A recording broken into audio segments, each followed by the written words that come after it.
For a normal G7, Trump's Russia obsession would have been more than enough drama. But for President Trump, he was just getting started. President Trump stuns the world, pulling out of the G7's official agreement and issuing a warning to allies.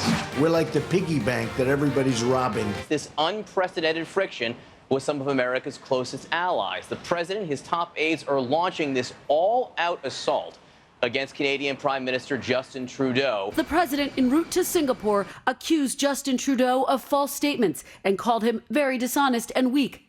So Trump went into the G7 for a run-of-the-mill check-in with America's allies and then came out full-on beefing with Canada, the Ned Flanders of countries. It's safe to say that no one expected this to go this way. It's like going into the doctor for a routine checkup and then coming out as a human centipede. I don't think this is covered. I don't think it is. And other G7 leaders were shocked by Trump's actions. Emmanuel Macron called Trump incoherent, and Angela Merkel said that Trump pulling out of the deal was sobering and depressing. Although, to be fair, she is German, so everything is sobering and depressing to her. Yeah, she was probably at breakfast today like, I find this pancake man both sobering and depressing.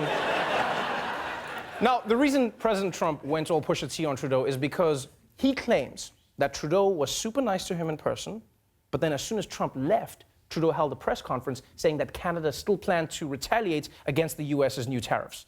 Because you see, Trump has a policy.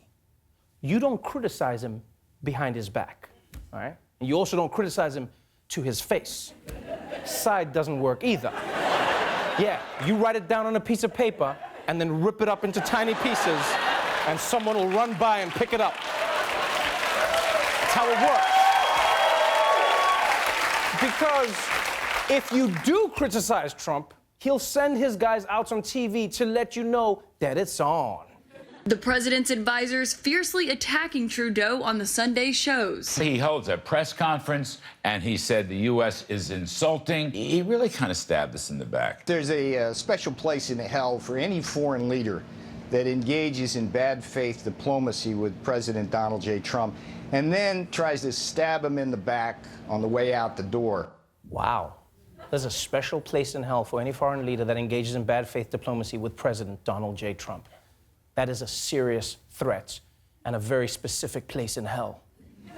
That sounds VIP as shit. Yeah, that's just like one person.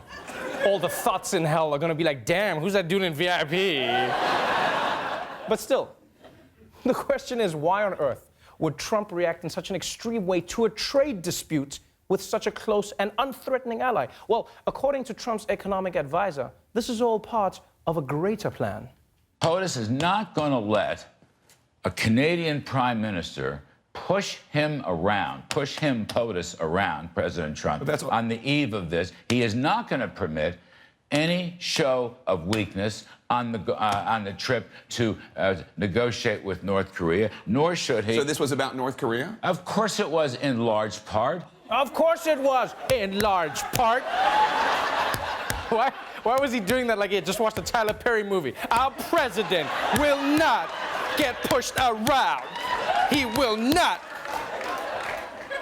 So, in essence, to win his Nobel Peace Prize with North Korea, Trump is going to start a war with Canada. It really is brilliant, and the man is playing some two-dimensional chess. We'll be right back.